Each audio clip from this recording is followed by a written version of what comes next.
I was a 20-year-old brat that grew up overnight. And I also watched the Oklahoma capsize, 12 minutes. All right, let's go. Let's go. All right. Okay. And no sooner had I got in there, and the clarinet player from the Morning Colors band, this is before 8 o'clock, came running through our compartment yelling, "The Japs are bombing us." And we had no idea what he was talking about. I thought he had gone berserk. But then shortly after he cleared the compartment, anti-aircraft guns were firing.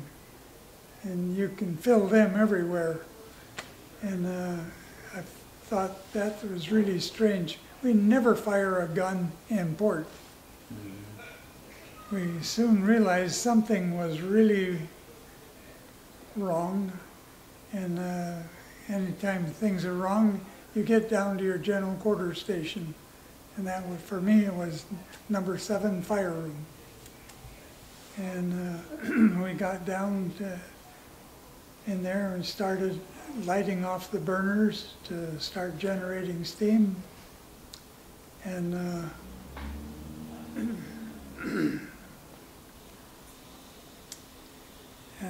I was the phone talker. I had a chest plate with a microphone, and I had communication with all the other fire rooms and a smoke watch up on the navigation bridge. His job is to make sure no fire rooms make white or black smoke. That was his job. I was listening to this guy on the navigation bridge with the telling him what was going on. He said, California has been hit with torpedoes. The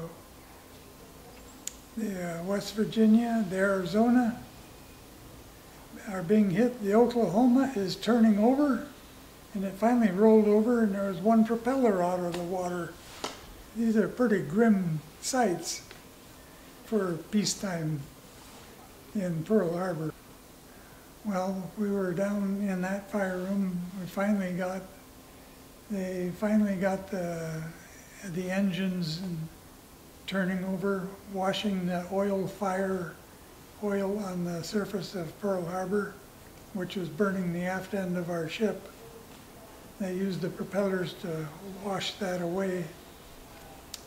And when the Arizona got a bomb down number 2 turret into the main battery powder room and detonated the thing, 1 million pounds of powder, and it fractured the front end of the ship, and the concussion of that came down our smokestack and blew the fire into the operating spaces. Then we turned the force draft blowers wide open and pushed the smoke fire back into the boiler. And that was the end of that.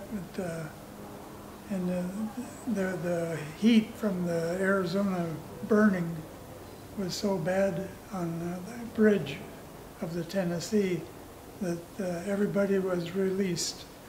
They all disappeared down lower where it was cooler. And I lost my contact with the outside world at that time. That evening, the chief of the fire room sent me up to the galley to get a platter of sandwiches that they had made.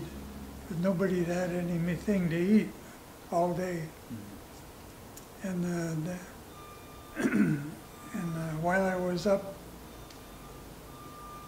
it was already dark, and I stepped outside on an open deck area of the ship.